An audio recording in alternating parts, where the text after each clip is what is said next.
एक छोटे से कस्बे में समीर नाम का एक लड़का रहता था।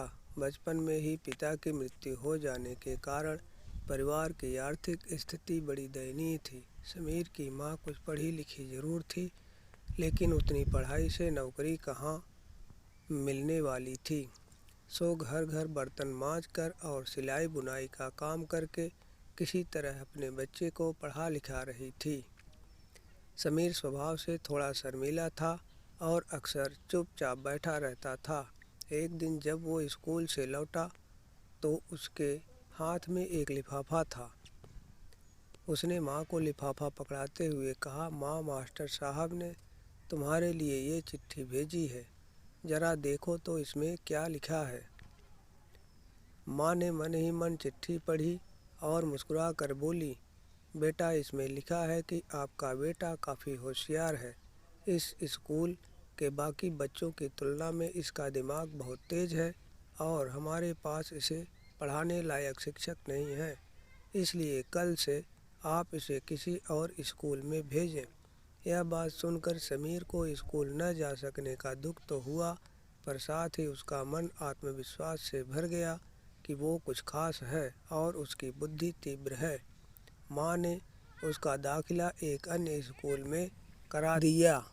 समय बीतने लगा। समीर ने खूब मेहनत से पढ़ाई की। आगे चलकर उसने सिविल सर्विसेज परीक्षा भी पास की और आईएएस ऑफिसर बन गया। समीर की माँ अब बूढ़ी हो चुकी थी और कई दिनों से बीमार भी चल रही थी और एक दिन अचानक उनकी मृत्यु हो गई। समीर के लिए ये बहुत बड़ा आघात था। वह बिलख बिलख कर रो पड़ा। उसे समझ नहीं आ रहा था कि अब अपनी माँ के बिना वो कैसे जिएगा। रोते रोते ही उसने माँ की पुरानी अलमारी खोली और हाथ में उनकी माला, चश्मा और अन्य वस्तुएं लेकर चूमने लगा। उस अलमारी में समीर के पुराने खिलौने और बचपन के कपड़े तक संभाल कर रखे हुए थे। समीर एक एक कर सारी चीज़ें निकालने लगा और तभी उसकी नज़र एक पुरानी चिट्ठी पर पड़ी। दरअसल ये वही चिट्ठी थी जो मास्टर साहब ने उसे 18 साल पहले दी थी। नम आँखों से समीर उसे पढ़ने लगा।